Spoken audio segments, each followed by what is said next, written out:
आलपुरा के शांत खड़ों से निकलकर एक ऐसा वीर जवान भारतीय सेना में पहुंचा जिसकी कहानी सुनकर हर किसी की रूह कांप उठती है, लेकिन साथ ही दिल घर से भर जाता है।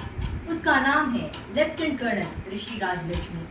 पुलवामा का वो दिन वर्ष 2017 में जब कश्मीर की घाटी बारूद की गंध से भरी हुई थी, तब आतंकियों ने एक कायराना हमला किया।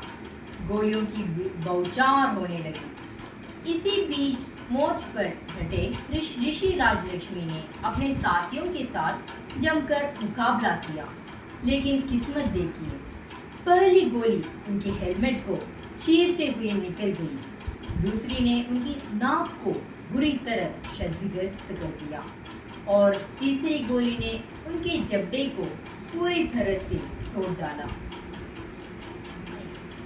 सोचिए, एक इंसान पर जब इतनी भयानक चोटें लगी तो सामान्यतः कोई भी बेहोश हो जाए, लेकिन यह इंसान अलग था। लहूलुहान हालत में भी ऋषि राजलक्ष्मी लड़ते रहे, अपने सैनिकों का हौसला बढ़ाते रहे। 28 सर्जरियों और टूटा चेहरा। ऋषि राजलक्ष्मी का चेहरा गोलियों से इस कदर क्षतिग्रस्त हो चुका था कि डॉक्टर को 28 सर्जरियां करनी पड़ी, परंतु सच यह है कि उनका चेहरा कभी वैसा नहीं हो सका। जबड़ा टूट चुका था, नाक विकृत थी और चेहरा पहचान से परे हो गया था। लेकिन क्या चेहरे की सुंदरता किसी सैनिक की जब्बे को तोड़ सकती है? नहीं। मास्क पहनकर टूटी जली हुई देह के साथ ऋषि राजलक्ष्मी फिर से वर्दी में लौटे और सक्रिय सेवा संलग्न हुई। यह वही पल था जब पूरी सेना ने महसूस किया कि असली सैनिक वही है जो टूटने के बाद भी दुश्मनों के सामने अडिग पर्वत बनकर खड़ा हो।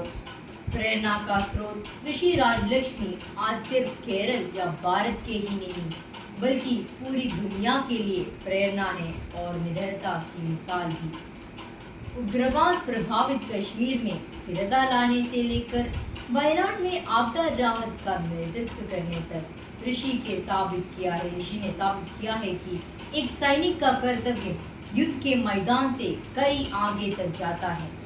सेना पदक से सम्मानित और देश भर में सम्मानित लेफ्टिनेंट कर्नल ऋषि राजलक्ष्मी अपने इस मंत्र से हजारों लोगों को प्रेरित करते हैं।